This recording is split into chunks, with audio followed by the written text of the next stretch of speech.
Bismillahirrahmanirrahim. Dear students, Assalamu alaikum. Welcome to lecture 20. In previous lecture 19, we have studied about Norton's theorem and हमने उससे related कुछ questions भी किए थे. In lecture 20, we will solve some more problems related to Norton's theorem और हम एक नया theorem maximum power transfer theorem को भी स्टडी करेंगे. तो सबसे पहले हम स्टार्ट करते हैं नॉर्टन्स थ्योरम से रिलेटेड प्रॉब्लम से. Question number 2, using Norton's theorem find the current through the load resistor RL. So ये हमारे पास सर्किट है एक और इसमें हमने IL फाइंड आउट करना है यूजिंग नॉर्टन्स थ्योरम. तो नॉर्टन्स थ्योरम को अप्लाई करने के स्टेप्स आपको पता है कि सबसे पहले लोड को हम रिमूव करते हैं, उसके बाद IN फाइंड आउट करते हैं. लोड को जहाँ से रिमूव किया होता है उन दो पॉइंट्स को शॉर्ट करके हम IN फाइंड आउट करते हैं और फिर हम वोल्टेज सोर्स को शॉर्ट करके RN फाइंड आउट करते हैं. तो सबसे पहले हम इस सर्किट में RN फाइंड आउट करते हैं.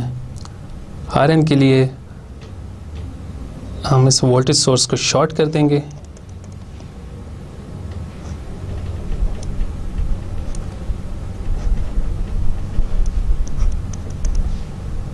और बाकी सर्किट को एज इट इज ड्रा कर देंगे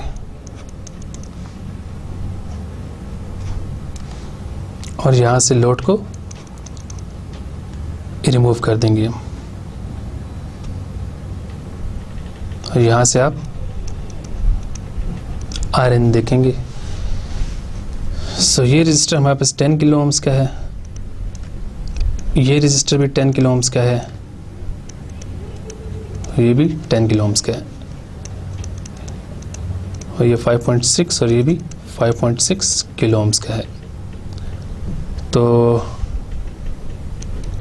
RN के लिए आपके पास एक्सप्रेशन कुछ इस तरह बनेगा कि आपके पास ये दोनों रजिस्टर्स पैरेलल हैं, then they are in series with 10 kilo ohm, then again this combination is in parallel with this resistor and finally these all resistors are in series with 10 kilo ohm.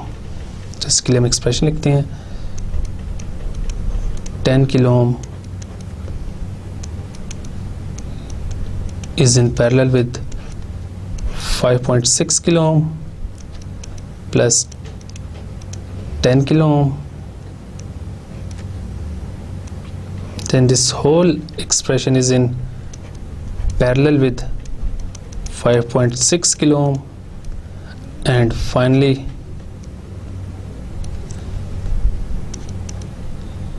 ये expression आपके पास 10 kilo ओम के साथ series में आ जाएगा. तो जब आप इनको सिंप्लीफाई करेंगे, इस एक्सप्रेशन को सिंप्लीफाई करेंगे तो आपके पास RN की वैल्यू आ जाएगी which is equal to 14 kilo ohm.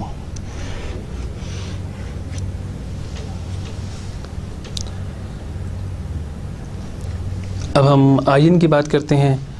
तो IN के लिए सर्किट को रीड्रॉ करते हैं.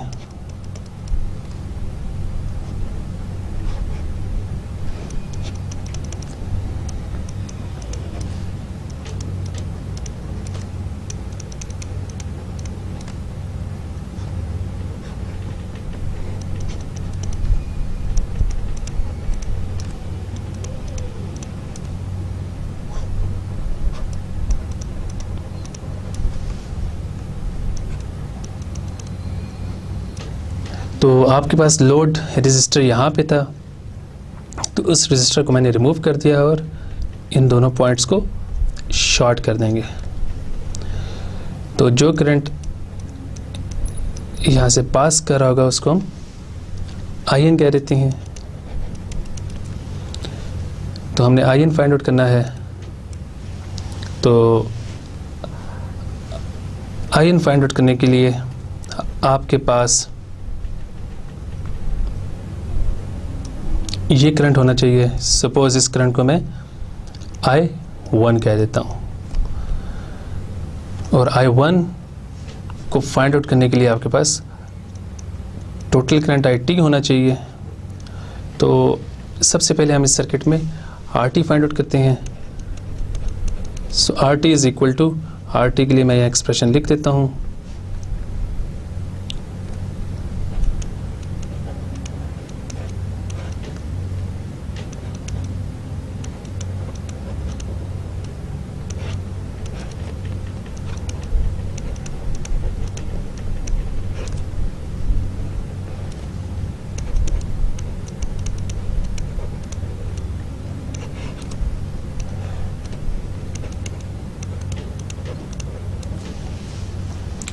ये दोनों रेजिस्टर्स आपके पास पैरेलल में हैं। Then this group is in series with this resistor and then this whole combination is in parallel with 5.6 kilo ohm resistor, and finally all these resistors are in series with 10 kilo ohm. तो जब आप इसको simplify करेंगे तो आपके पास RT की value आ जाएगी 14 किलो ओम्स के इक्वल। अब यहाँ से हम IT की वैल्यू फाइंड आउट कर सकते हैं। IT is equal to VS by RT। तो VS की वैल्यू 32 वोल्ट्स गिवन है और RT की वैल्यू 14 किलो ओम्स गिवन है हमारे पास यहाँ पे। तो यहाँ से हम IT की वैल्यू फाइंड आउट कर सकते हैं। तो आपके पास IT की वैल्यू आ जाएगी 2.29 मिली एम्पेयर्स के इक्वल। अब हमारे पास ये करंट, टोटल करंट आ गया है जो इस नोड में एंटर हो रहा है। अब हम इस नोड से आगे सर्किट पे CDR अप्लाई करते हैं। सो हमारे पास I1 के लिए जो एक्सप्रेशन बनेगा कुछ इस तरह का होगा। 5.6 किलो ओम न्यूमरेटर में आ जाएगा और उसके डिवाइड कर देंगे हम 5.6 किलो ओम प्लस इन तीनों रेजिस्टर्स को सॉल्व करके हमने एक बना देना है। तो आपके पास ये आ जाएगा 10 kilo ohms parallel to 10 kilo ohms plus 10 kilo ohms.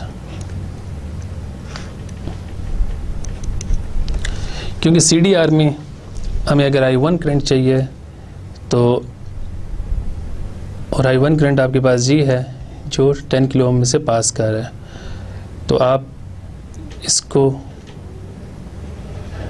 2 branches में डिवाइड कर दें। एक ब्रांच आपके पास ये बन जाएगी और एक ब्रांच आपके पास इन तीनों को मिला के बन जाएगी। अब आपको अगर ये करंट चाहिए I1 तो इसके अपोजिट आपके पास ये रजिस्टर और ये ब्रांच आ रहा है, तो इसको हमने ऊपर रख दिया डिवाइडेड बाय 5.6 प्लस इन तीनों का सिंप्लीफाई करके जो भी एक्सप्रेशन बनता है उसको हमने यहाँ पे लिख देना है। तो जब हम इसमें इन वैल्यूज़ को सिंप्लीफाई करेंगे तो हमारे पास I1 की वैल्यू आ जाएगी 668 माइक्रो एम्पेयर्स। तो अब हम IN फाइंड आउट करते हैं। So IN current actually 10 kilo ohm resistor में से पास हो के आगे जाएगा। So again by using CDR IN is equal to 10 kilo ohm this resistor divided by 10 kilo ohm plus 10 kilo ohm into, अब इस नोड में करंट कौन सा एंटर हो रहा है I1, तो इसको हम I1 से मल्टीप्लाई कर देंगे और इसको जब आप सिंप्लीफाई करेंगे तो IN की वैल्यू आपके पास आ जाएगी 240 माइक्रो एम्पियर्स। तो हमने RN और IN दोनों फाइंड आउट कर लिए हैं इस सर्किट के लिए। तो अब हम नॉर्टन्स इक्विवेलेंट फॉर्म बनाते हैं। तो आपके पास एक करंट सोर्स होता है और इसके पैरेलल रेजिस्टर RN होता है और जो लोड हमने रिमूव किया था शुरू में उसको आप इसके पैरेलल कनेक्ट कर दें। तो ये आपके पास नॉर्टन्स इक्विवेलेंट फॉर्म आ गई है। अब हमारे पास IN की वैल्यू भी आ गई है, हमारे पास RN की वैल्यू भी आ गई है और अब हम IL ईजिली फाइंड आउट कर सकते हैं। So IL is equal to RN divided by R N plus R L into I N. तो इसमें आर एन, आर एल और आई एन की वैल्यूज़ पुट करेंगे तो आई एल की वैल्यू हमारे पास आ जाएगी 116 माइक्रो एम्पेयर्स के equal. So this is the load current I L.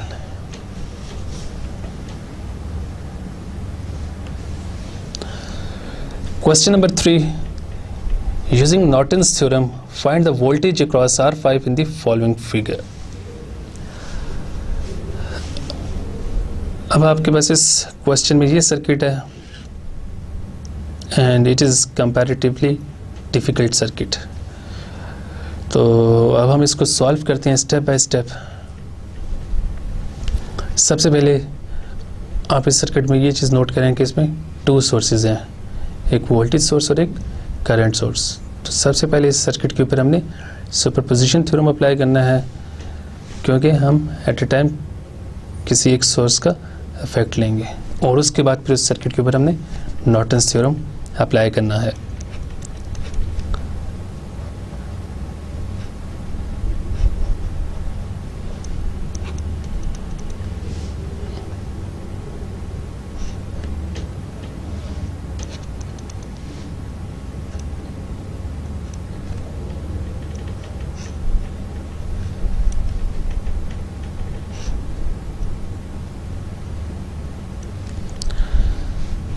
तो ये आपके पास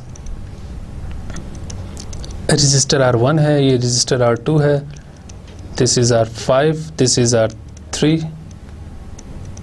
ये आपके पास बैटरी है and this register is R4। और यहाँ पे आपके पास करंट सोर्स था जिसको हम ओपन कर देंगे।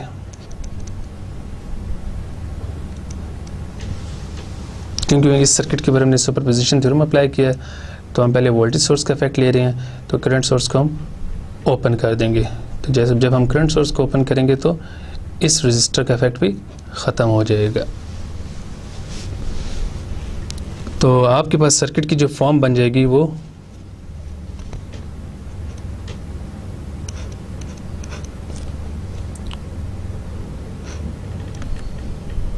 कुछ इस तरह की होगी।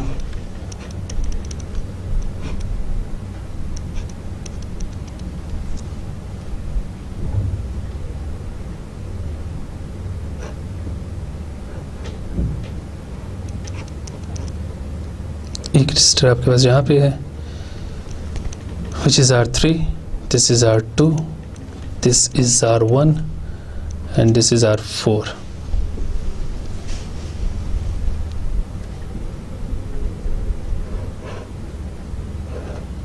and this is R5।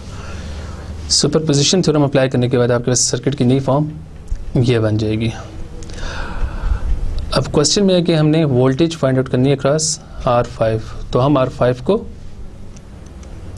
Assume करते हैं कि हमारा R लोड है। तो सबसे पहले हम इस सर्किट में IN फाइंड आउट करते हैं। सो IN के लिए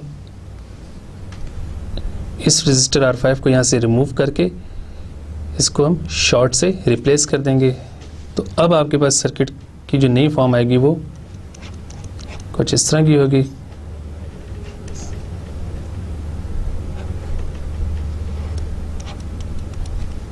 सर्किट को सिंप्लीफाई करने से चीज़ें काफ़ी आसान हो जाती हैं, इसलिए मैं सर्किट को जितना वो सिंप्लीफाई हो सकता है उतना सिंप्लीफाई करता हूँ।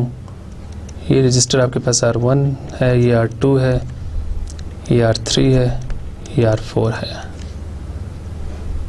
और यहाँ पे रजिस्टर आपके पास R5 था, तो उसको रिमूव करके इन दोनों पॉइंट्स को हम शॉर्ट कर देंगे। तो जो करंट अब यहाँ से पास कर रहा है वो IN करंट है हमारे पास।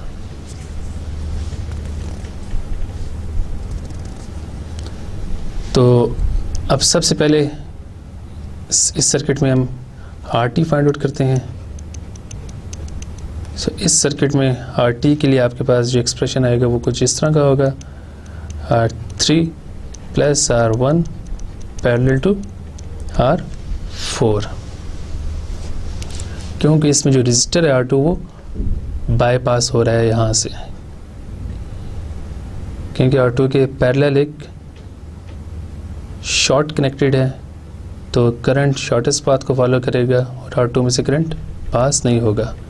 सो मीन्स कि इस केस में R2 बाईपास हो रहा है, तो RT का एक्सप्रेशन हमारे पास ये आ जाएगा, और इसको जब आप सिंप्लीफाई करेंगे तो आपके पास RT की वैल्यू आ जाएगी 6.51 किलो ओम्स। और अब यहाँ से हम IT की वैल्यू फाइंड आउट कर लेते हैं। IT is equal to VS by RT। VS हमें गिवन है 50 वोल्ट्स और RT हमारे पास आया है 6.51 किलो ओम्स। तो इसको जब आप सिंप्लीफाई करेंगे तो IT की वैल्यू हमारे पास आ जाएगी 7.68 मिली amperes.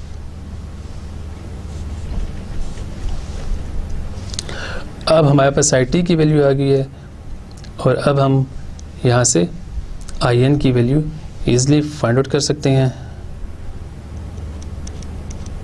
We can write IN is equal to R4 divided by R1 plus R4 into IT।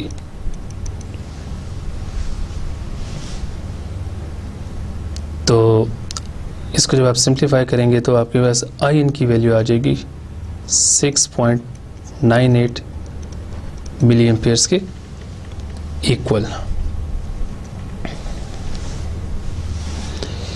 अब इसमें ये एक्सप्रेशन कैसे हमने लिखा, अगर आप इस फिगर को देखें तो आपके पास टोटल करंट इस नोड में एंटर हो रहा है।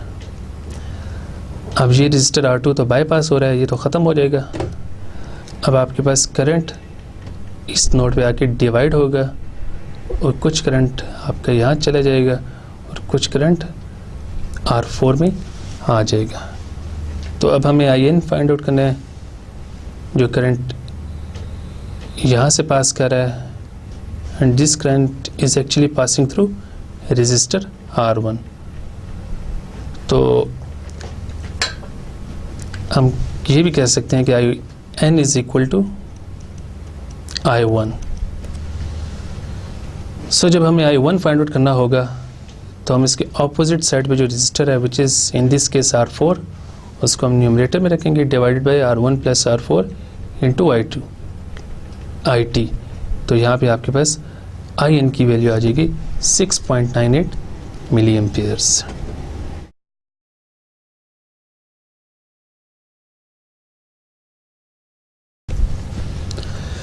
तो अब हम RN की बात करते हैं। RN को हम कैसे कैलकुलेट करेंगे, तो उसके लिए आपके पास सर्किट की फॉर्म कुछ इस तरह बन जाएगी। इसमें वोल्टेज सोर्स को हम शॉर्ट कर देते हैं। यहाँ पे रजिस्टर आपके पास R4 है, यहाँ पे R3 है, यहाँ R1 है और यहाँ पे R2 है,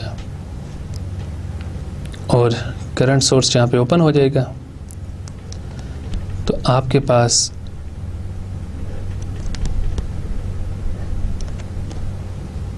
ये पॉइंट A है सपोज, ये पॉइंट B है। हमने लोड को यहाँ से रिमूव कर दिया है R5 को।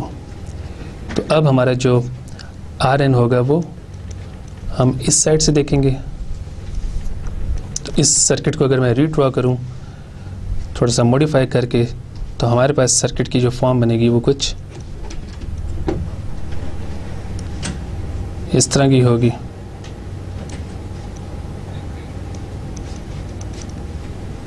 This is R1, this is R2, this is R3, और ये पॉइंट A है और ये पॉइंट B है, और यहाँ पे एक रजिस्टर है R4। इस सर्किट को मैंने थोड़ा सा मॉडिफाई किया है, रीअरेंज किया है, तो अब हमारे पास सर्किट की नई फॉर्म कुछ इस तरह की बन जाएगी। तो अब आप R N easily find out कर सकते हैं। So we can write R N is equal to, सबसे पहले आप देखें आपके पास R3 और R4 पैरेलल में है, तो आपके पास एक्सप्रेशन में सबसे पहले आएगा R3 parallel to R4। Then this group is in series with R1, तो हम इसको ऐसे लिख सकते हैं plus R1, and then this whole group is in parallel with R2। तो इसमें वैल्यूज पुट करने के बाद आपके पास Rn की वैल्यू आ जाएगी 1.92 किलो ओम्स। तो इस सर्किट का नॉर्टन्स इक्विवेलेंट हम बनाते हैं। तो आपके पास जो इसका नॉर्टन्स इक्विवेलेंट सर्किट बनेगा वो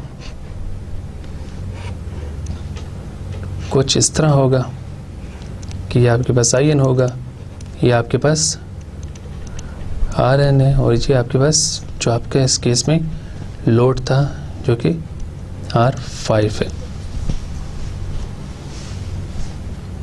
तो यहाँ पे हम current through R5 find out कर सकते हैं। हम इसको लिख सकते हैं current through R5 resistor is equal to RN divided by RN plus R5 into IN। ये हमने CDR अप्लाई कर दिया, और यहाँ से आई R5 की वैल्यू हमारे पास आ जाएगी 2.57 मिली एम्पियर्स के इक्वल। तो जब हमने वोल्टेज सोर्स का इफेक्ट लिया तो उस वक्त हमारे पास करंट थ्रू R5 की वैल्यू आ गई है 2.57 मिली एम्पियर्स। अब हम करंट सोर्स के इफेक्ट की बात करते हैं।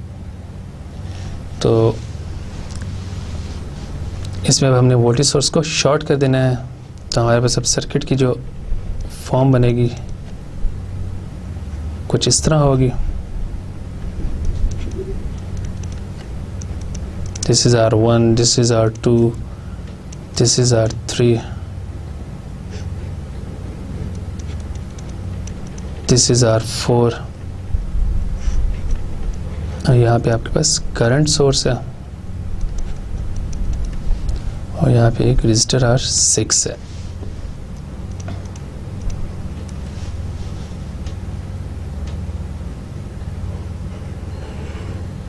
तो यहाँ पे हमने R5 को अगेन शॉर्ट कर दिया है, और जो करंट यहाँ से पास करेगा वो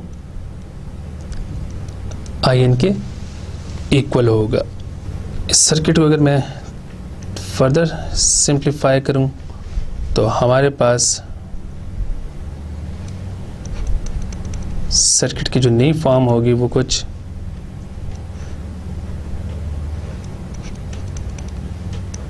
इस तरह की होगी कि यहाँ पे रजिस्टर R1 होगा, यहाँ पे R3 होगा, यहाँ पे ये रजिस्टर R4 है, और यहाँ पे आपके पास करंट सोर्स और एक सीरीज में रजिस्टर होगा, और करंट सोर्स की वैल्यू 10 मिली एम्पियर्स के इक्वल है। तो अब जो करंट यहाँ से पास कर रहा है that is actually current IN।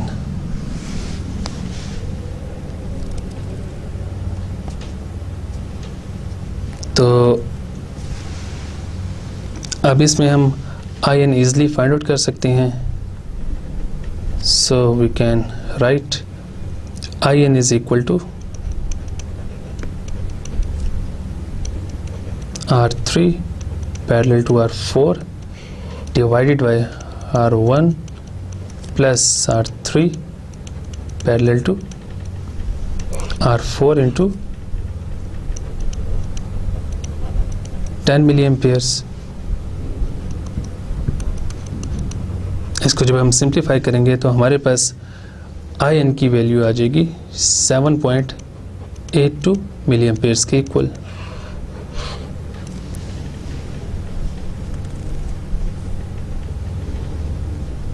और इस सर्किट के लिए हम आर एन पहले ही फाइंड आउट कर चुके हैं, विच इज इक्वल टू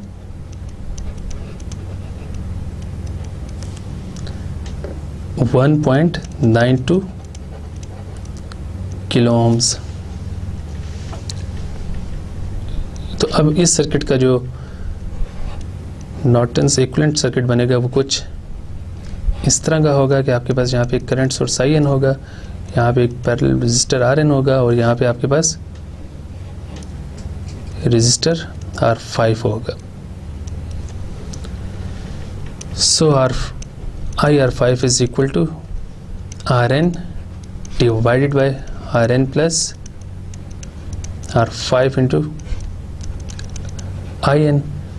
तो इसमें In की ये वैल्यू पुट करेंगे, Rn की ये वैल्यू पुट करेंगे और R5 की ये वैल्यू पुट करेंगे, तो हमारे पास IR5 की वैल्यू आ जाएगी 2.85 मिली एम्पेयर्स के इक्वल।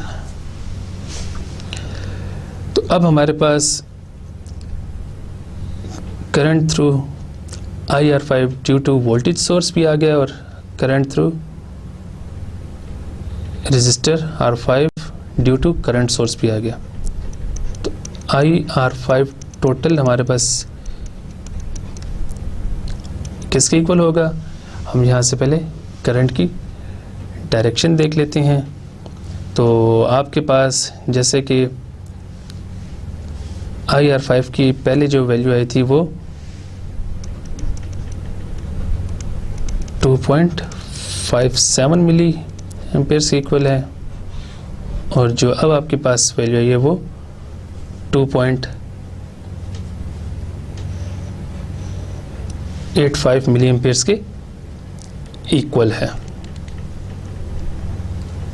तो IR5 टोटल किसके इक्वल हो जाएगा? दोनों करंट्स को हम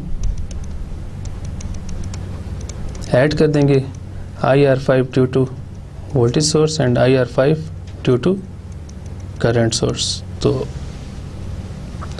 इसमें करंट सोर्स की वजह से जो डायरेक्शन होगी वो लेफ़्ट साइड पे होगी और इसी तरह इसमें वोल्टेज सोर्स की वजह से डायरेक्शन भी लेफ़्ट साइड पे होगी। तो ये दोनों करंट्स ऐड होके टोटल करंट बना देंगे 5.42 मिली amperes. So this is the total current flowing through resistor R5।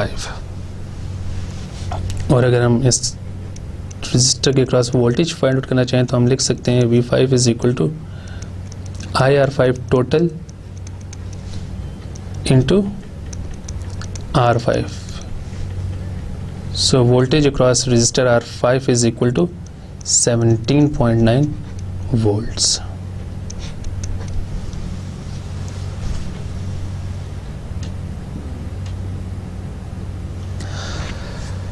Question number 4.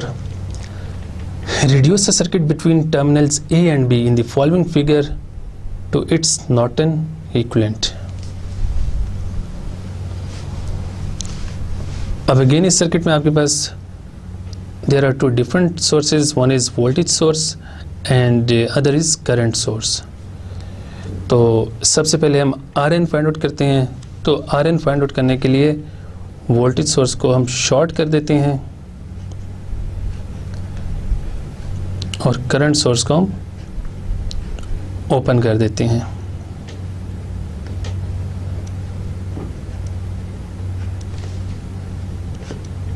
So this is terminal A and this is terminal B।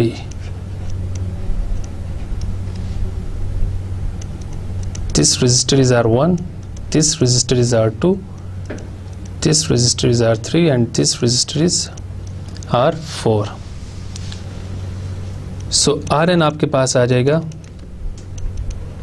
R1 parallel to R2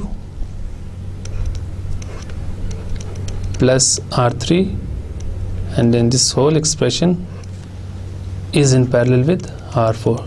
तो Rn के लिए जो आपके पास expression बनेगा वो कुछ इस फॉर्म का होगा, और जब आप इसमें वैल्यूज पुट करेंगे R1, R2, R3 और R4 की, तो आपके पास Rn की वैल्यू आ जाएगी 6.77 किलो ओम्स के इक्वल।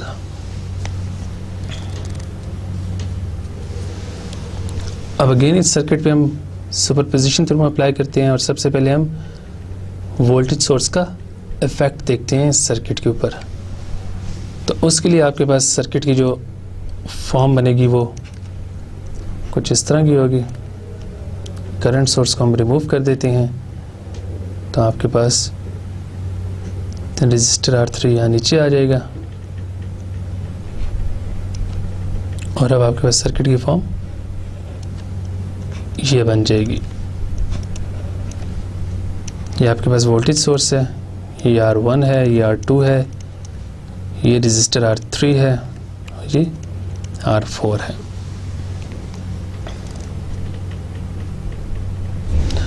अब क्योंकि इस सर्किट में हमने नॉर्टन्स थ्योरम अप्लाई करना है, तो हम इन दोनों टर्मिनल्स को शॉर्ट कर देते हैं। तो अब जो करंट यहाँ से पास कर रहा होगा दैट इज नॉर्टन करंट, तो हम उसको फाइंड आउट करते हैं। तो उसके लिए सबसे पहले हम सर्किट का RT फाइंड आउट करते हैं। सर्किट का RT आपके पास इक्वल होगा R3 parallel to R2 plus R1 की। क्योंकि इसमें रेजिस्टर R4 बाईपास हो रहा है, आपके पास जो करंट होगा वो R4 में से पास नहीं करेगा, बल्कि डायरेक्टली A से B से गुजरता हुआ ग्राउंड हो जाएगा। अगर इस सर्किट को थोड़ा सा और सिंप्लीफाई करें तो हमारे पास अब इस सर्किट की फॉर्म कुछ इस तरह की होगी कि ये आपके पास वोल्टेज सोर्स है Vs, ये R1 है, ये R2 है, ये R3 है, और ये पॉइंट A भी है। तो इस तरह हम RT फाइंड आउट कर लेंगे, और जब R1, R2, R3 की वैल्यूज हम पुट करेंगे तो हमारे पास RT की वैल्यू आ जाएगी 27.3 किलो ओम्स के इक्वल। तो यहाँ से हम IT फाइंड आउट कर सकते हैं। IT is equal to Vs by RT। So Vs की वैल्यू हमारे पास 12 वोल्ट्स गिवन है, डिवाइडेड बाई RT, तो हमारे पास टोटल करंट की वैल्यू आ जाएगी 440 माइक्रो एम्पेयर्स के इक्वल। अब क्योंकि हमारे पास टोटल करंट आ गया है, तो ये टोटल करंट इस पॉइंट पे डिवाइड हो रहा है, तो जो करंट इस तरफ आ रहा है वो करंट IN है। तो हम IN फाइंड आउट कर सकते हैं by using CDR। So IN is equal to R2 divided by R2 plus R3 into I total. So जब आप इसमें R2, R3 और I टोटल की वैल्यूज पुट करेंगे तो आपके पास IN की वैल्यू आ जाएगी 156 माइक्रो एम्पियर्स।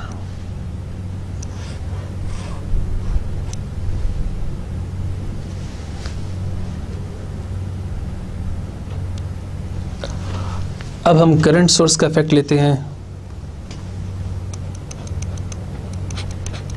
तो उसके लिए मैं सर्किट को रीड्रॉ करता हूं। तो वोल्टेज सोर्स हमारे पास शॉर्ट हो जाएगा,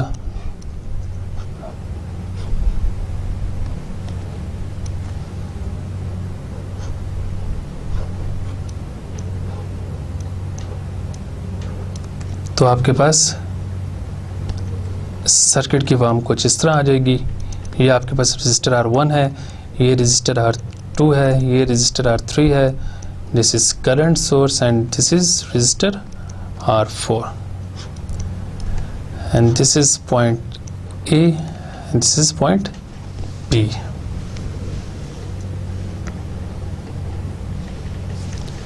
तो इस सर्किट को अगर मैं मज़ीद सिंप्लीफाई करूं तो हमारे पास सर्किट की फॉर्म कुछ इस तरह की बन जाएगी।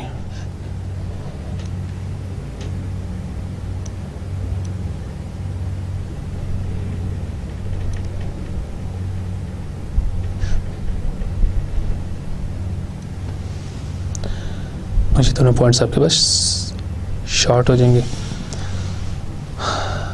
और इस सर्किट को मैंने रीअरेंज करके रीड्रॉ किया है, तो अब हमारे पास सर्किट की नई फॉर्म ये आ जाएगी।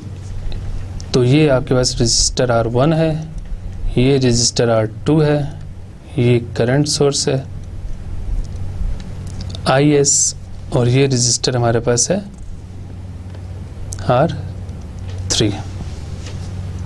और इस केस में रजिस्टर R4 बाईपास हो जाएगा और इसका इफेक्ट ख़त्म हो जाएगा, क्योंकि जब पैरेलल में आपके पास एक रजिस्टर हो और एक सिंपल वायर हो, तो इसका जब आप रेजिस्टेंस फाइंड आउट करेंगे और इस सर्किट की, तो वो 0 की इक्वल होगी। तो इस केस में इन दोनों का इफेक्ट 0 के इक्वल है, तो उसको हम ख़त्म कर देंगे। तो उसके बाद आपके पास सर्किट की फॉर्म ये बन जाएगी, और आपके पास ये पॉइंट A है और ये पॉइंट B है, and this is current IN। तो अब इस सर्किट पे अगर हम CDR अप्लाई करें, तो हमारे पास IN के लिए जो एक्सप्रेशन आएगा वो कुछ इस तरह बनेगा कि R3 न्यूमरेटर में होगा divided by R3 plus R1 parallel to R2 into total current IS। आप इसको ऐसे भी सोच सकते हैं कि ये आपके पास एक ब्रांच है और ये दूसरी ब्रांच है, और ये दोनों पैरेलल हैं। जब दो ब्रांचेस पैरेलल हों तो उसके ऊपर CDR आप अप्लाई कर सकते हैं ईज़िली, कि जिस ब्रांच में से आपको करंट चाहिए हो उसके ऑपोजिट ब्रांच को ऊपर रखते हैं, डिवाइडेड बाय इस ब्रांच की रेजिस्टेंस प्लस इस ब्रांच की टोटल रेजिस्टेंस। तो वो मैंने यहाँ पे एक्सप्रेशन लिख दिया है। तो जब इसमें हम रेजिस्टर्स की वैल्यूज पुट करेंगे और उनको फिर करंट IS से मल्टीप्लाई करेंगे, तो हमारे पास IN की वैल्यू आ जाएगी 7.15 मिली एम्पियर्स के इक्वल। तो अगर आप इस सर्किट को देखें तो इसमें अगर हम AB को शॉर्ट करें तो करंट सोर्स की वजह से जो करंट की डायरेक्शन है वो डाउनवर्ड है, और वोल्टेज सोर्स की वजह से भी जो डायरेक्शन है करंट की वो यहाँ पे डाउनवर्ड है। इट मीन्स कि आपके पास जो IN total due to both sources, वो दोनों का इफेक्ट ऐड हो जाएगा। IN ड्यू टू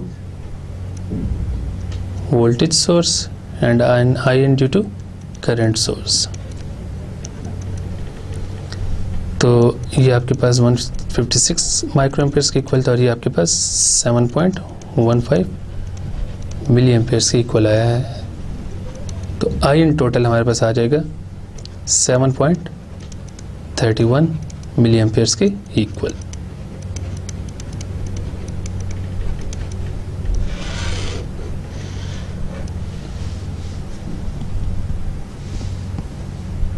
तो इसका अगर हम नॉर्टन इक्विवेलेंट बनाएं, तो इस केस में आपके पास जो नॉर्टन इक्विवेलेंट बनेगा वो यहाँ पे आपके पास नॉर्टन करंट आ जाएगा, यहाँ आपके पास नॉर्टन रेजिस्टेंस आ जाएगी RN, और यहाँ पे टर्मिनल A और टर्मिनल B आ जाएंगे।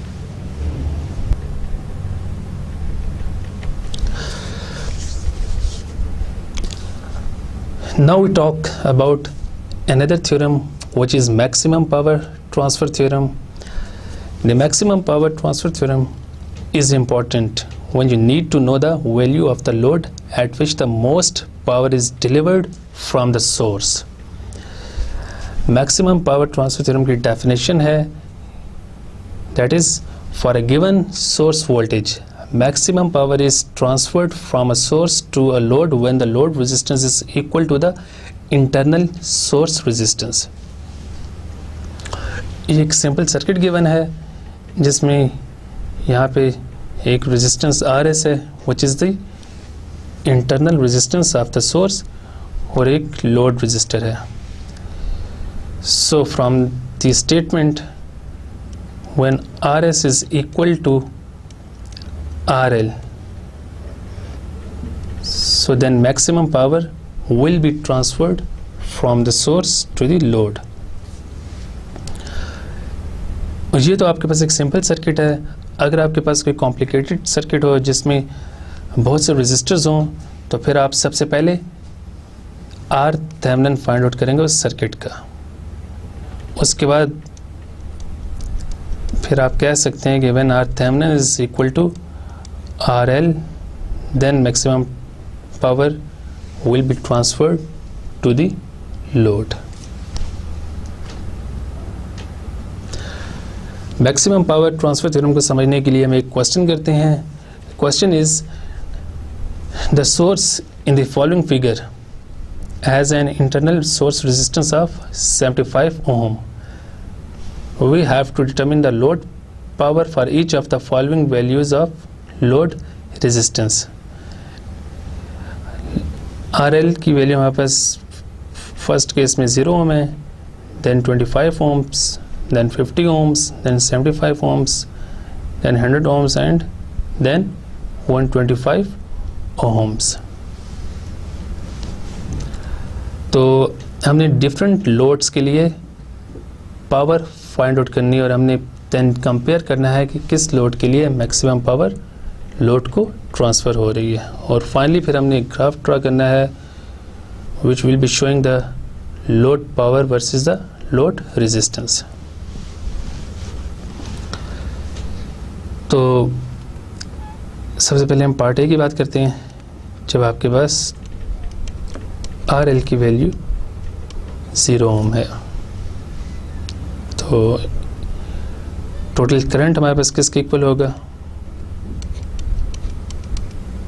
जब RL 0 होगा तो टोटल करंट हमारे पास सर्किट में होगा VS बाय RS के इक्वल.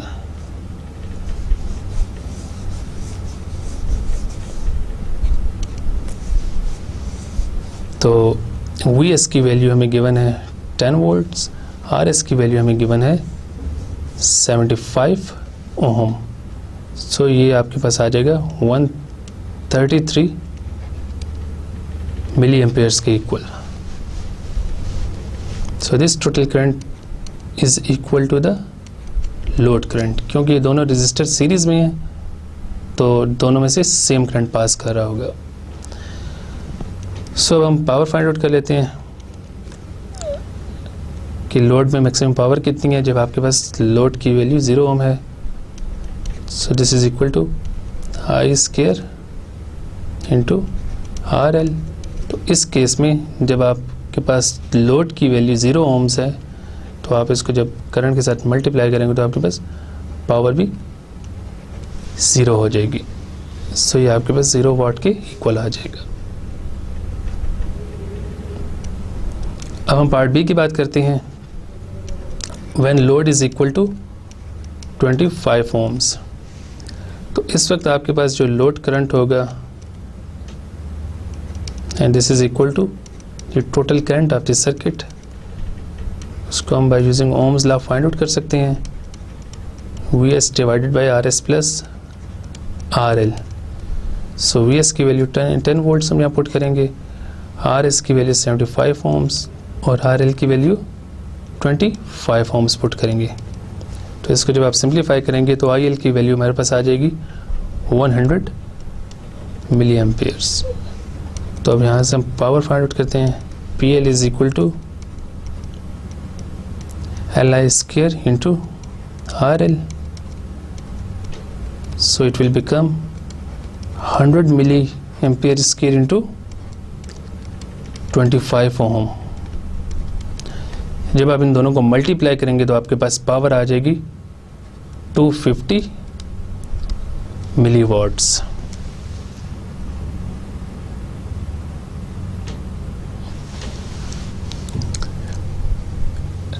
अब हम पार्ट सी को सॉल्व करते हैं.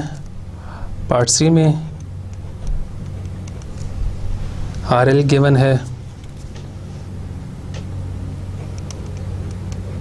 50 ohms, तो हम यहाँ पे IL की वैल्यू फाइंड आउट करते हैं, which is equal to VS by RL plus RS। तो VS की वैल्यू हमारे पास 10 वोल्ट्स है, RL की वैल्यू 50 ohms पुट करेंगे और RS की वैल्यू 75 ohms पुट करेंगे, और इसको जब सिंप्लीफाई करेंगे तो हमारे पास IL की वैल्यू आ जाएगी 80 मिली एम्पियर्स के इक्वल। तो आप पावर फाइंड आउट करते हैं, PL is equal to IL square into RL। तो इसमें करंट की वैल्यू ये पुट करेंगे और RL की वैल्यू 50 ohms पुट करेंगे, तो हमारे पास इस केस में पावर आ जाएगी 320 मिली वाट्स के इक्वल। इसी तरह हम पार्ट डी, ई और एफ को सॉल्व करेंगे। तो पार्ट डी में आपके पास करंट की वैल्यू आ जाएगी 66.7 मिली एम्पेयर और पावर की वैल्यू आपके पास आ जाएगी 334 मिली वाट। इसी तरह ई में आपके पास करंट की वैल्यू आ जाएगी 57.1 मिली एम्पेयर्स और PL की वैल्यू आपके पास आ जाएगी 326 मिली वाट्स के इक्वल। और F पार्ट में आपके पास IL की वैल्यू आ जाएगी 50 मिली एम्पेयर्स और PL की वैल्यू आ जाएगी 313 मिली वाट्स के इक्वल। तो अगर हम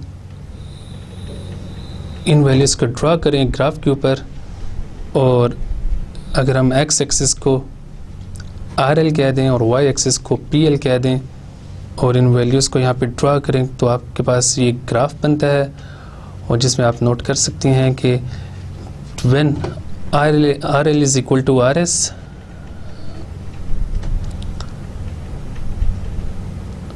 when RL is equal to RS, तो उस टाइम पे maximum power is transferred from the source to the load.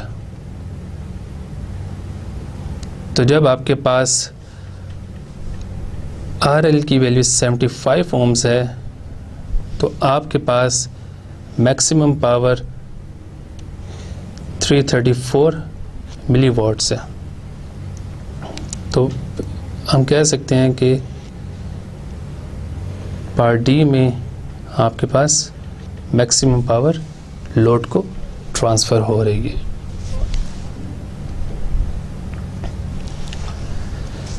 Question number 2. In the following circuit, maximum power is to be transferred to the load RL. Determine the appropriate value of RL.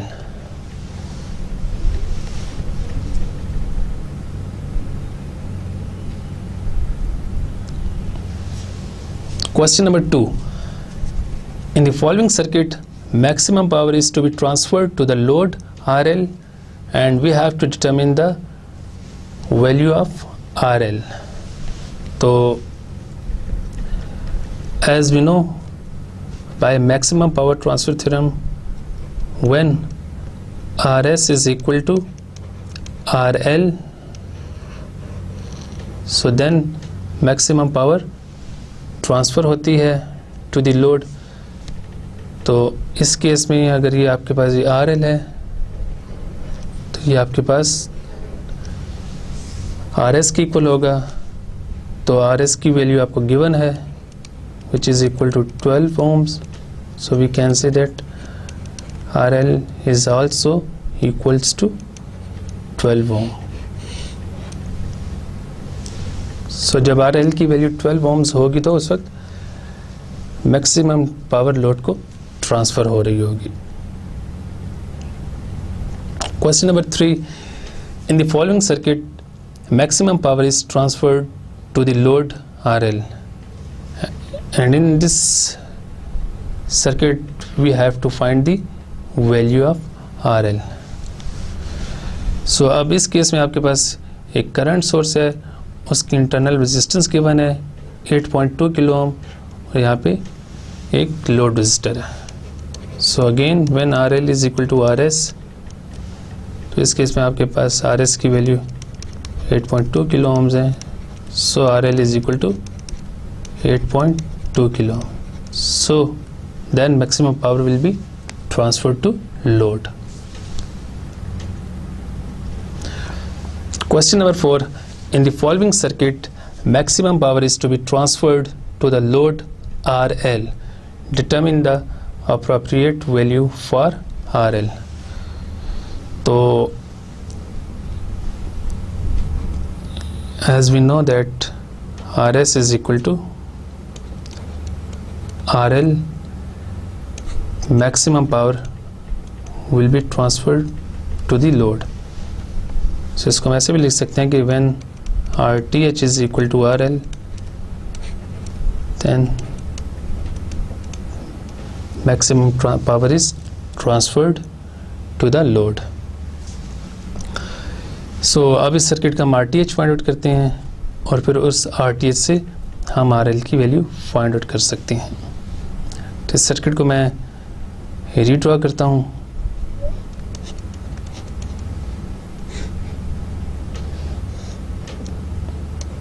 ये आपके पास 1 volt की battery है, ये 1 ओम का register है, 2 ओम का register है और ये आपके पास 4.7 ओम की एक और रेजिस्टेंस है. This is point A and this is point B और इन दोनों पॉइंट्स के बीच में आपके पास लोड रजिस्टर RL कनेक्टेड है. तो RTH फाइंड आउट करने के लिए हमें लोड को रिमूव करना पड़ेगा और वोल्टेज सोर्स को शॉर्ट करना पड़ेगा. तो हम वोल्टेज सोर्स को यहाँ पे शॉर्ट कर देते हैं और यहाँ से लोड रजिस्टर RL को रिमूव कर देते हैं. So this is the resistor of 4.7 ohm, this is of 2 ohm and this is of 1 ohm. तो अब इसके लिए हम RTH का एक्सप्रेशन लिखते हैं. So RTH is equal to 1 ohm parallel to 2 ohm and this combination is in series with 4.7 ohm. तो RTH की वैल्यू हमारे पास आ जाएगी 6.37 ohms के इक्वल. सो ये वैल्यू RL की होगी.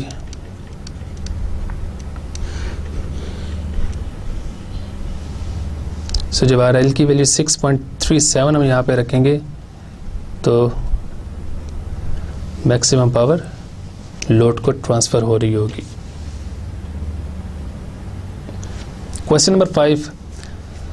इन the following circuit maximum power is to be transferred to the load RL. Determine the appropriate value for RL. तो इस सर्किट में हम दोबारा हमने RTH की वैल्यू सबसे पहले फाइंड आउट करनी है.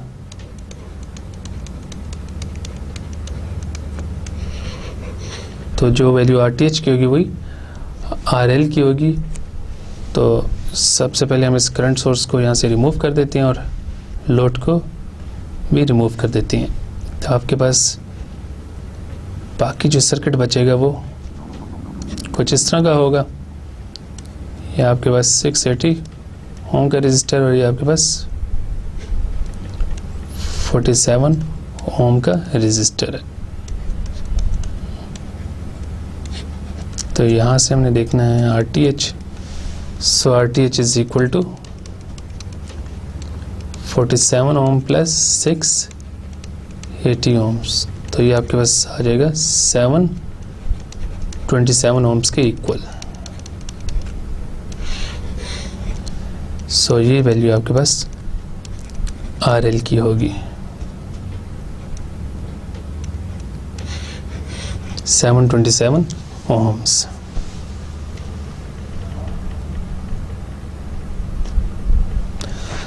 Question number 6. Determine the value of RL for maximum power. So इसमें हम RTH फाइंड आउट करते हैं, तो जो वैल्यू RTH की होगी वही RL की होगी. तो इस सर्किट में जो वोल्टेज सोर्स है उसको हम शॉर्ट कर देते हैं और करंट सोर्स को ओपन कर देते हैं और सर्किट को रीअरेंज करके दोबारा ड्रा करते हैं। तो सर्किट की कुछ फॉर्म आपके पास इस तरह की आएगी। जब आप इसको शॉर्ट करेंगे तो आपके पास यहाँ पे 4.7 ओम का रजिस्टर आ जाएगा। ये यहाँ से शिफ्ट होके इसको मैं यहाँ ले आऊँगा। करंट सोर्स जब ओपन होगा तो ये ख़त्म हो जाएगा और आपके पास जहाँ पे 15 ओम रजिस्टर आ जाएगा और यहाँ पे 8.2 ओम रेजिस्टेंस है। और लोड को हम रिमूव कर देंगे RTH के लिए। तो हम इस साइड से RTH देख रहे हैं, तो RTH हमारे पास आ जाएगा 8.2 plus 8.2 parallel to 4.7 and then this group is in parallel with 15 ohm resistance, and finally this whole expression is in series with 8.2 ohm resistor। तो जब आप इसको सिंप्लीफाई करेंगे तो आपके पास RTH की वैल्यू आ जाएगी 11.1 ohms के इक्वल।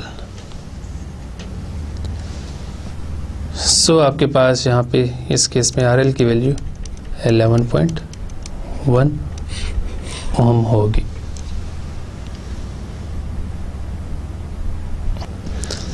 Question number 7.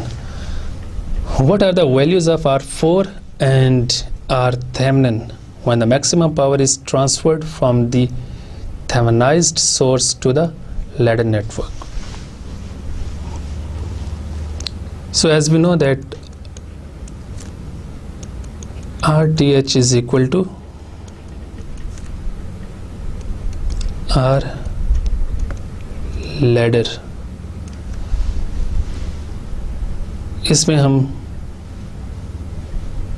इस पॉइंट से आगे आगे सर्किट की रेजिस्टेंस को R लैडर कह देते हैं। जब ये R लैडर RTH की इक्वल होगा तो मैक्सिमम पावर ट्रांसफ़र हो रही होगी। सो हमें ये इंफॉर्मेशन भी गिवन है कि voltage across this resistor is 24 volts। ये हमें कैसे पता चला? हम अगर इस सर्किट को रीड्रॉ करें यहाँ पे,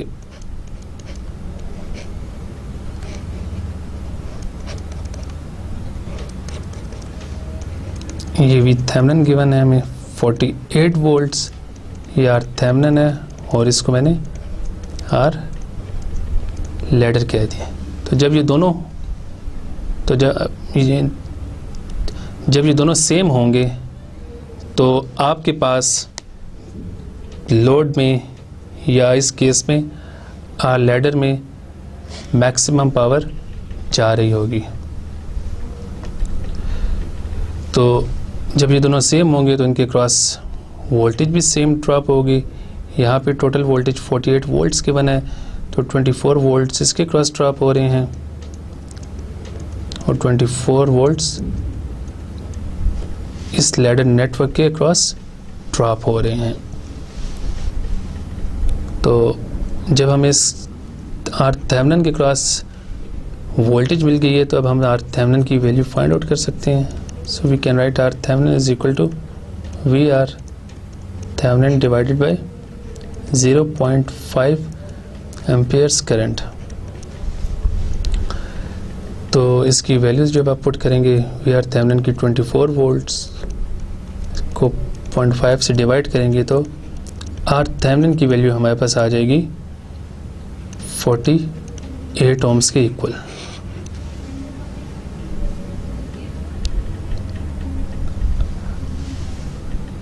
Now according to this equation, ये आर लैडर की वैल्यू होगी 48 ohms, मीन्स के इस रेजिस्टेंस की वैल्यू जब आप इन सबको सिंप्लीफाई करके आपने उसको आर लैडर कह दिया तो ये 48 ohms के इक्वल है। तो अब हमने इसमें R4 की वैल्यू भी फाइंड आउट करनी है, इसकी जो हमें गिवन नहीं है। तो जब हमें इस लैडर नेटवर्क की टोटल रेजिस्टेंस गिवन है विच इज़ 48 ohms, तो हम अगर यहाँ पे इस आर लैडर का टोटल एक्सप्रेशन लिखें तो हमारे पास एक्सप्रेशन कुछ इस तरह का आएगा, R6 plus R5 parallel to R4 plus R3 parallel to R2 and finally this whole expression is in series with R1। तो अब इस इक्वेशन में आप देखें आपके पास आर लैडर की वैल्यू गिवन है, R1 की वैल्यू गिवन है, R2 की वैल्यू गिवन है, R3 की वैल्यू गिवन है, R5 6 और 5 की वैल्यूज़ गिवन है। तो अब इसमें हमने R4 की वैल्यू फाइंड आउट करनी है। तो आप इसमें जब वैल्यूज़ पुट करके इसको सिंप्लीफाई करेंगे तो आपके पास R4 की वैल्यू आ जाएगी 160 ohms के इक्वल। आज के लेक्चर में हमने नॉर्टन्स थ्योरम से रिलेटेड कुछ क्वेश्चंस सॉल्व किए हैं और उसके बाद हमने एक नया theorem maximum power transfer theorem को भी स्टडी किया है और उससे रिलेटेड भी हमने काफ़ी क्वेश्चंस सॉल्व किए हैं। सो आई होप कि आप भी इन क्वेश्चंस की प्रैक्टिस कर रहे होंगे और जो बुक मैंने रिकमेंड की थी प्रिंसिपल्स ऑफ इलेक्ट्रिक सर्किट्स, उस बुक की एक्सरसाइजेस को भी आप सॉल्व करें और उनको मैक्सिमम प्रैक्टिस करें। तो इसके साथ ही हमारा आज का लेक्चर यहाँ पे कंप्लीट होता है। So see you in the next lecture, till then अल्लाह हाफिज़।